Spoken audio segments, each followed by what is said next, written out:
Good morning students, I am MRK. We are going to see plus 2 mathematics exercise 12.2. Okay, good. Statement அப்படின்னா என்ன அப்படின்றது தெரிஞ்சுக்கிறணும். Chapter 12 exercise 12.2 statement அப்படின்னா என்னன்னு தெரியணும். Statement அப்படின்னா கூற்று. ஸ்டேட்மெண்ட் அப்படின்றது கூற்று. தமிழில் ஒரு கொஸ்டினுக்கு எஸ் ஆர் நோ அப்படின்னு பதில் சொல்ல முடிந்தால் அது வந்து ஸ்டேட்மெண்ட், விச் இஸ் ஸ்டேட்மெண்ட். சொல்ல முடியல அப்படின்னா செய்ய முடியாது. சரியா? எக்ஸாம்பிள் சொல்லணும்னா பொறுமையாக நிதானமாக சொல்லு. ஏதாவது ஒன்று சொல்லிக்கலாம். என்ன சொல்லிக்கலாம்? சும்மா உன்னுடைய விருப்பம்தான். One is not a nor composite neither prime அப்படின்னா இது ட்ரூ, உண்மைதான். அப்போ எஸ்ன்னு சொல்லிட்டு போயிடலாம்ல. அதே மாதிரி 2 இஸ் எ ப்ரைம் நம்பர்னு சொல்கிறேன், இல்லை ஈவன் ப்ரைம் நம்பர்னு வார்த்தையை சேர்க்குறேன். ஒரே ஒரு நம்பர் தான் even prime number. Even prime number. அப்போ எஸ் தானே இது. அப்போ எஸ்னா ட்ரூன்னு அர்த்தம். இது நான் எக்ஸாம்பிள் கொடுத்துட்டேன். சப்போஸ் ஆன்சர் சொல்ல முடியாமல் சில விஷயங்கள் இருக்கும். அதாவது எக்ஸ்க்ளாமேட்டரி வாக்கியம்னு சொல்லுவோம்ல, வியப்பு வாக்கியம் அப்படின்னு சொல்லுவோம்ல, அது வந்து நம்ம வந்து இதில் சேர்க்கறது.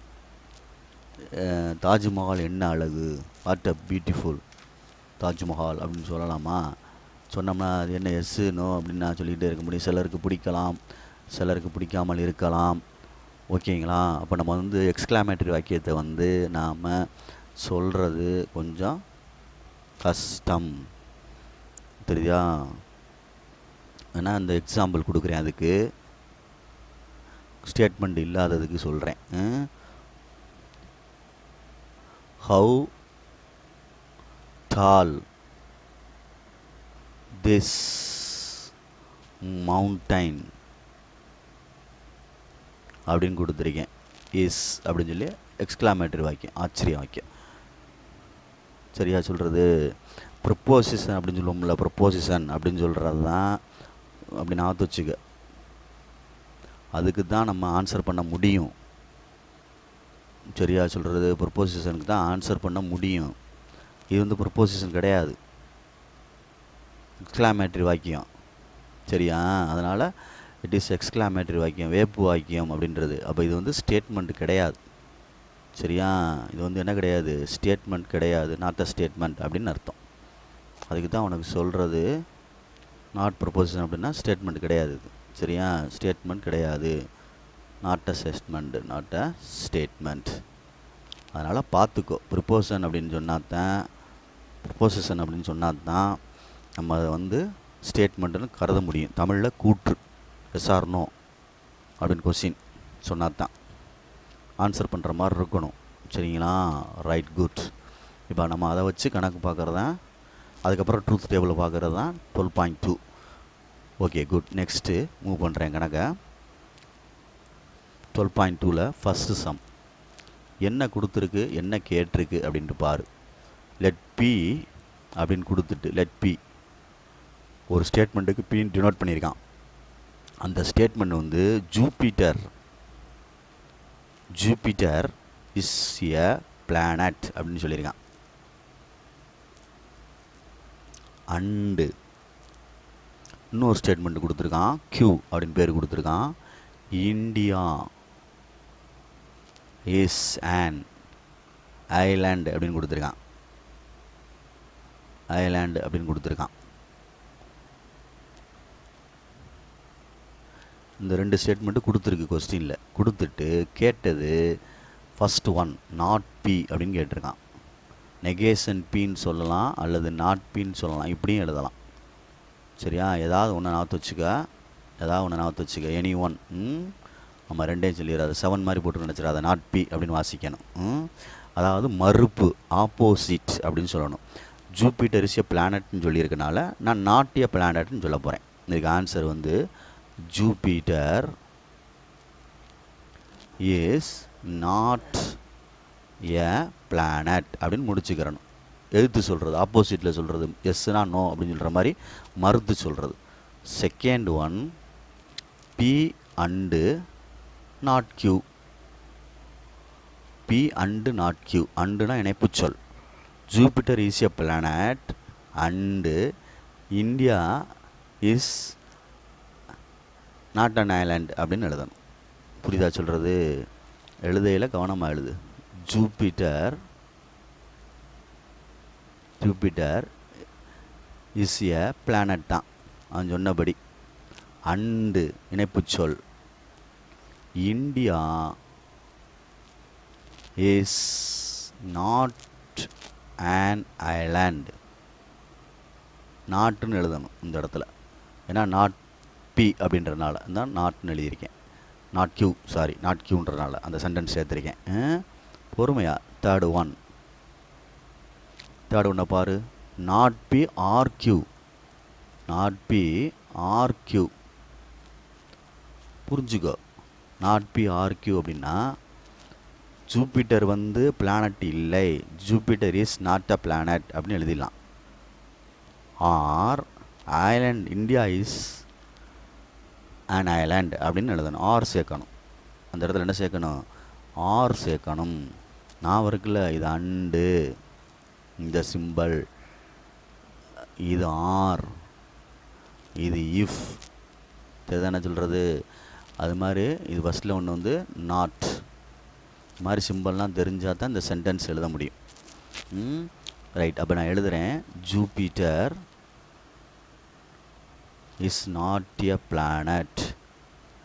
எழுதியாச்சு ஃபஸ்ட்டு ஒன்றுக்கு. இது சேர்த்தாச்சு. இதில் இங்கே அண்டு சேர்த்துருக்கேன். இங்கே வந்து ஆர் சேர்க்கணும். Or India is an island அப்படின்னு எழுதணும்.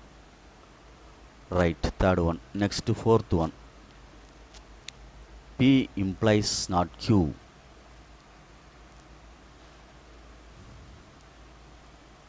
அதாவது Jupiter is a planet if அப்படின்னு எழுதணும். இல்லை ஃபஸ்ட்டில் கொண்டு வந்துடணும். இஃப் கிளாஸ்ன்னு சொல்லுவோம்ல, இஃப் ஃபஸ்ட்டில் கொண்டு வந்துடும். If Jupiter is a planet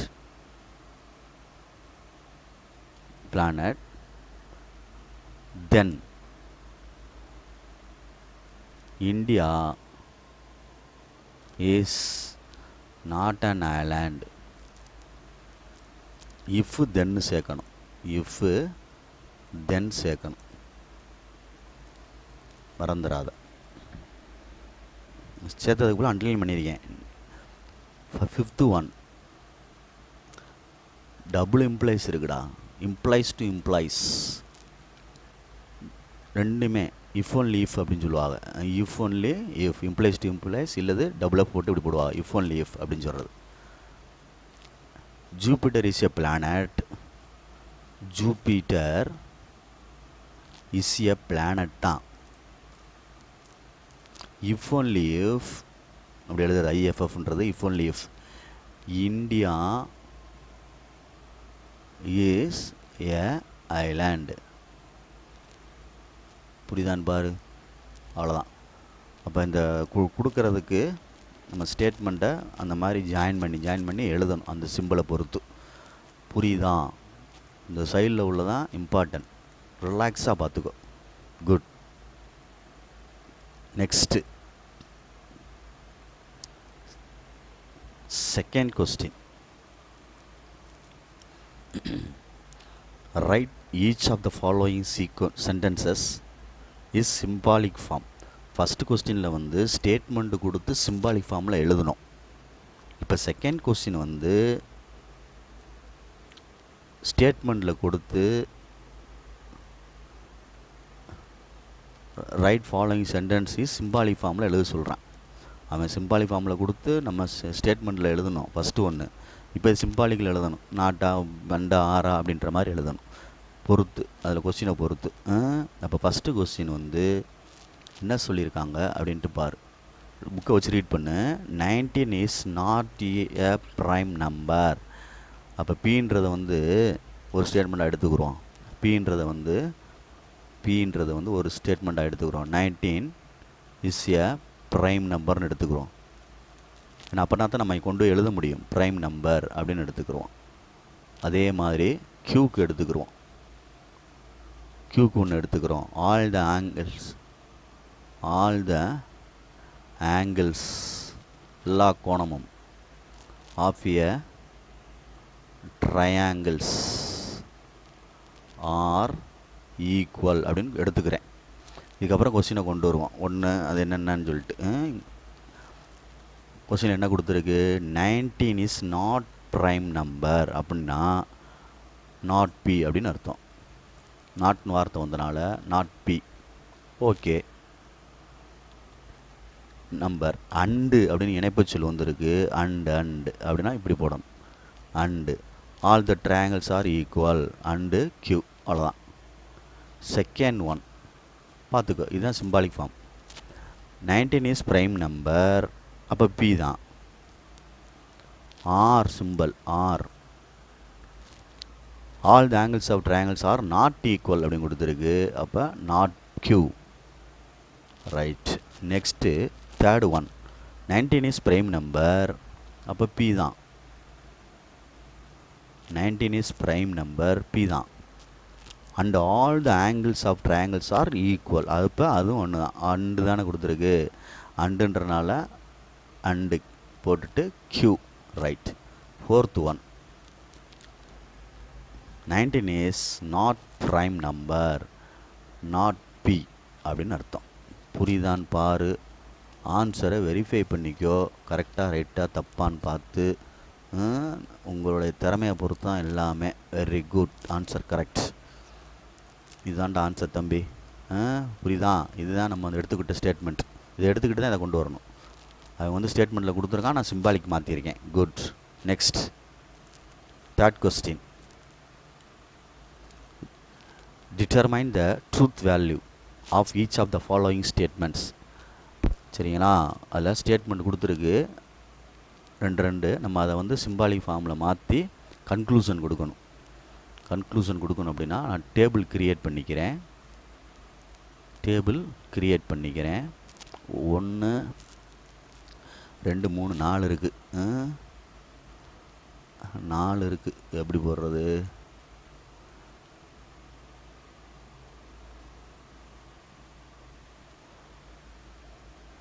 ஒன்று 2 3 4.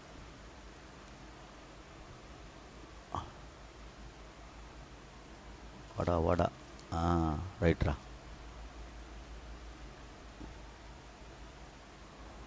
ஓகே. நெக்ஸ்ட்டு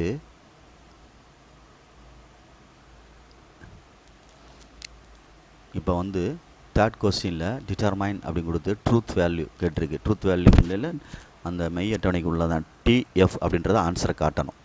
ஓகேங்களா? சொல்யூஷன் போடுறேன், பார்த்துக்கோ, மறந்துடாத. சரியா? சொல்யூஷன் அப்படின்னு போடுறேன். ஆன்சர் எழுத போகிறேன் டைரெக்டாக. கொஸ்டின் வந்து புக்கில் வச்சுக்கோ. சொல்யூஷன் சீரியல் நம்பர் 1வது கொஸ்டின். 1வது கொஸ்டினில் இது வந்து ஸ்டேட்மெண்ட் அவன் கொடுத்தது. ஸ்டேட்மெண்ட்.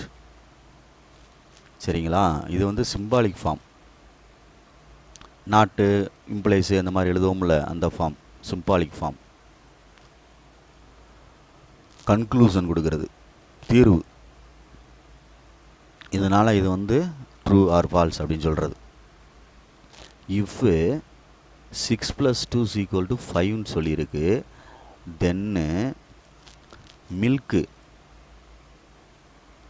தென் மில்க் இஸ் ஒயிட்டா? மில்க் இஸ் ஒயிட்டுன்னு கொடுத்துருக்கு. நல்லா யோசிச்சுக்கிட்ட தம்பி. இஃப்னு சொன்னால் ஒரு இம்ப்ளைஸ் வந்துடுறதான். இஃப் தென்னுக்கு வந்து இஃபுக்கும் தென்னுக்கும் என்ன அப்படின்னா, இஃப் ஒன்லி இஃப்னா தான் டபுள் இம்ப்ளைஸ். இஃப் தென்னுக்கு ஒரு இம்ப்ளைஸ் தான் வரும். அது எந்த மாற்றம் கிடையாது. ஒரு இம்ப்ளைஸ். சரி, ஒரு இம்ப்ளைஸ் எழுதிடு. இந்த சென்டென்ஸுக்கு இஃபுக்கும் லெட்ரு மாற்றிக்கிறேன். இதுக்கும் இந்த இம்ப்ளைஸ். சரி, அடுத்து மில்க் இஸ் ஒயிட் அப்படின்றது ட்ரூ தான். அது மாற்றம் கிடையாது. இது ரெண்டும் தப்பு, ஃபால்ஸு. அப்போ ஒரு இம்ப்ளைஸ்க்கு எஃப்டினா என்ன வரும்? எஃப் தான் வரும். இல்லை டிஎஃப்னா என்ன வரும்?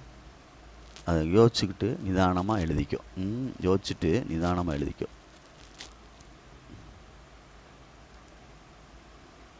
தென்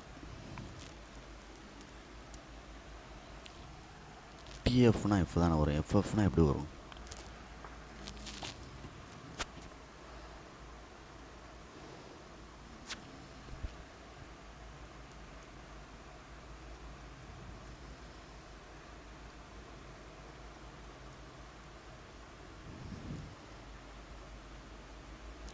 டேய், எப்பயுமே வந்து ஒரு இம்ப்ளைஸ்க்கு நான் சொல்லி கொடுத்துருக்கேன் பயலுக்கு, டே தம்பிலாம் பார்த்துக்குங்க, டிஎஃப்னா தான் என்ன வரும்? எஃப் வரும். டிஎஃப்னா தான், இங்கே டிஎஃப்னு வரலை, எஃப்டின்னு வந்திருக்கு. அதனால் இதுக்கு என்ன வந்துடும்? டீன்னு தான் போட முடியும், எஃப்னு போட முடியாது. சரியா? இதுதான் கண்டிஷன். இது வந்துச்சா டிஎஃப்னு அதை எழுதணும். ஆனால் டிஎஃப்னு வரலை, எஃப்டின்னு வந்திருக்கனால நான் எஃப் போடல, டிஎஃப் போட்டேன். இந்த மாதிரி வந்தால் தான் இதை எழுத முடியும். சரி, 2 பார்த்துக்கோ. 2 பொறுமையாக நிதானமாக பார்த்துக்கோ. சைனா இஸ் யூரோப் அப்படின்னு சொல்லியிருக்கு. China is Europe, is in Europe, is in Europe அப்படின்னு சொல்லியிருக்கு. சைனா என்ன யூரோப்பியாவில் இருக்குது? ஆசியாவில் இருக்குது. ஏசியான்னு சொன்னாலும் சரி, ஆசியான்னு சரி, உங்கள் ஸ்டைலில். Is an integer, √3 is an integer. √3 எங்கே இன்டிஜரு? √3 வந்தது இர்ரேஷனல் நம்பர். அப்போ ரெண்டாவது கொடுத்தது ஃபால்ஸு. இது √3ன்றது இன்டிஜர் கிடையாது. √3ன்றது வந்து இன்டிஜர் கிடையாது, தப்பு. சைனாவும் தப்பு. சரியா? ரெண்டுமே ஃபால்ஸு தான், ரெண்டுமே ஃபால்ஸு தான். ஆனால் இணைப்புச்சொல் என்ன இருக்குது? ஆர் இருக்குது. இணைப்புச்சொல் ஆர் இருக்குது. ஆர் அப்படின்னா இப்படி போடணும். ஆர்னா எஃப்எஃப்னா எஃப் தான். ஓகே, ஒன்றும் பிரச்சனை இல்லை. Right. Third one, it is not true. 5 + 5 = 9. அப்போ இது கரெக்டு தானே அவர் சொன்னது? இது ட்ரூ தான், அவர் சொன்னால் கரெக்டு. நாட் ட்ரூ தானே சொல்லியிருக்காங்க. அப்போ ட்ரூ தான் அவர் சொன்ன ஸ்டேட்மெண்ட்டு. இதுக்கு இல்லை ஆன்சர், சும்மா அவன் அட்டம் போட்டிருக்கேன். இதுக்கு சைனஸுக்கு வந்து ஃபால்ஸு. இதுவும் என்னது தான்? ஃபால்ஸு. உனக்கு தெரியறக்காண்டி எழுதியிருக்கேன், எழுத வேண்டாம். இதில் வந்து என்னது? இது ஃபால்ஸு. இது என்ன ஆயிடுச்சு? ட்ரூ ஆயிடுச்சு. ரைட். இதை வச்சு தான் இங்கே கணக்கு எழுதியிருக்கேன். ரைட்டு, இது ட்ரூ. அப்புறம் இணைப்பு சொல்லது கொடுத்துருக்கா? ஆறு கொடுத்துருக்கு. ஆறு கொடுத்துட்டு எர்த் இஸ் பிளானட் கொடுத்துருக்கு. எர்த்து இஸ் பிளானட்னு கொடுத்துருக்கு. ரைட், இது ட்ரூ தான். ஓகே. அப்போ டீன்னு கொடுத்துருக்கு, இடையில ஆர் கொடுத்துருக்கு. ஆர்னா இப்படி, ஆர்னா எஃப்எஃப்னா தான் எஃப், மற்றெல்லாம் என்ன தான்? டி. ஆருக்கு நான் சொல்லி அண்டுனா நல்லா வச்சுக்க, டிடினா டி சொன்னேன். ஆர்னா எஃப்எஃப்னா தான் எஃப். இங்கே எஃப்எஃப்னா வந்திருக்கு, இல்லை இந்த எஃப்எஃப் மேலே வந்தனால எஃப் போட்டேன். இது எஃப்எஃப்னு வரலை, அதனால் டி போட்டுவிட்டேன். அடுத்து 4th one, 11 is a prime number. Prime number and இணைப்புச்சொல் all the sides of a rectangle, செவ்வகம், ஆர் ஈக்குவல் அப்படின்னு சொல்கிறான். செகண்ட் ஒன்று வந்து ரெக்டாங்கிள் ஆல் சைடுன்றது தப்பு, ஃபால்ஸு. ஃபஸ்ட்டு ஒன்று வந்து 11ன்றது ப்ரைம் நம்பர், ட்ரூ. அப்போ ஃபஸ்ட்டு ஒன்று ட்ரூ, செகண்ட் ஒன்று ஃபால்ஸு. இணைப்புச்சொல் வந்து அண்டு. அண்டில் டிடினா தான் டி வரும். இது வந்து டிஎஃப்னு வந்தனால எஃப் தான் வரும். அவ்வளோதான். பொறுமையாக நிதானமாக கன்க்ளூஷனை தேடு. குட் தம்பி, very good. Next 4th sum. Which one of the following sentences is proposition அப்படின்னு கேட்டிருக்கு. எஸ்ஆர்னா சொல்ல முடியுமா அப்படின்னு கேட்டிருக்கு. ட்ரூ ஆர் ஃபால்ஸு, அதாவது எஸ்ஆர்னு சொல்ல முடிஞ்சால் தான் ப்ரிப்போசிஷன், இல்லைன்னா இல்லைன்னு சொல்லிட்டு போவோம், அவ்வளோதான். சரியா சொல்கிறது? ரைட். 1வது கொஸ்டின் வந்து ஆன்சர் சொல்ல முடியுதா இல்லையான்னு பார்ப்போம். அதுதான் கொஸ்டின். சொல்லுன்னு அர்த்தம். இது ப்ரிப்போசிஷன் தான், சொல்லிடலாம்ல ஆன்சரு. என்ன சொல்லலாம்? 7, 12 தப்பு, இது ஃபால்ஸுன்னு சொல்லலாம்ல. Right. Second one what are what are you doing, what are you doing, இதுவும் ப்ரிப்போசிஷனா இல்லையா? வாட் ஆர் யூ டூயிங்னா எப்படி சொல்கிறது? நீ என்ன செய்து கொண்டு இருக்கிறாய், எஸ் ஆர் நோவா சொல்ல முடியும்? இல்லை, இது சொல்ல முடியாது. இது வந்து இது இன்ட்ராக்ட் பண்ணுறது, நாட் ப்ரிப்போசிஷன். நாட் ப்ரிப்போசிஷன்டா, இது வந்து இன்ட்ராக்ட் பண்ணுறது. எஸ் ஆர் நோன்னு சொன்னால் தான் நம்ம அதை வந்து ஸ்டேட்மெண்ட்டில் எடுத்துக்கிறப்ப ப்ரிப்போசிஷன் எடுத்துக்கிற முடியும். இது வந்து இன்ட்ராகேட்டிவ்னு சொல்கிறது. இட் இஸ் இன்ட்ராக்ட் பண்ணுறது, கேள்வி கேட்குற கொஸ்டின் பண்ணுறது, interactive, interrogative,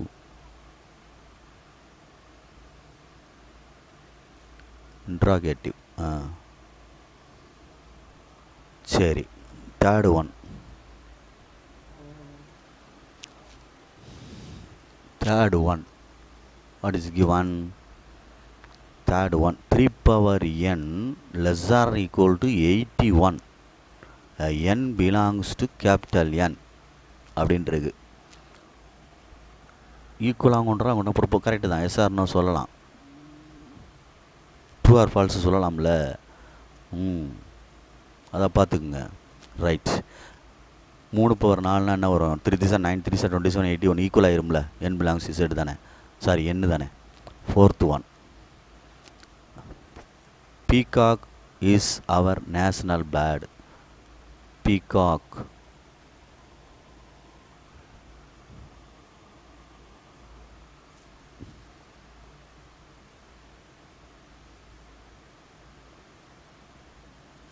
peacock is our national bird, தேசிய பறவை சொல்லலாம்ல.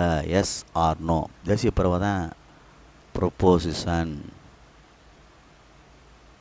அவ்வளோதான்.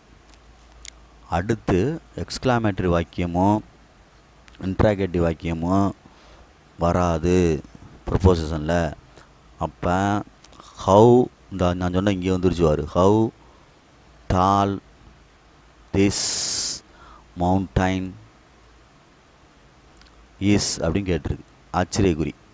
நாட் ப்ரொப்போசிஷன், ஏன்னா இது எக்ஸ்க்ளாமேட்டரி வாக்கியம். இட் இஸ் எக்ஸ்க்ளாமேட்டரி வாக்கியம், வியப்பு வாக்கியம் தமிழில் சொல்லுவார்கள். எக்ஸ்க்ளாமேட்டரி,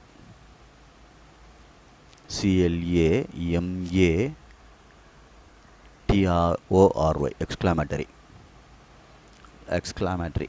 ஓகேயா? அவ்வளோதான். இதுதான் இதுக்குள்ள அர்த்தம். புரியுதா அப்படின்ட்டு பார்த்துக்கோ. Right, good. இது வரைக்கும் ஒரு ஸ்டெப்ஸு, ஒரு ஸ்டேஜ், அந்த வந்து ஸ்டேட்மெண்ட்டா இல்லையா அப்படின்றத வச்சு சொல்லி ஆன்சர் எழுதுறது. ஓகேங்களா? Right, good. இதையும் பார்த்துக்கோ.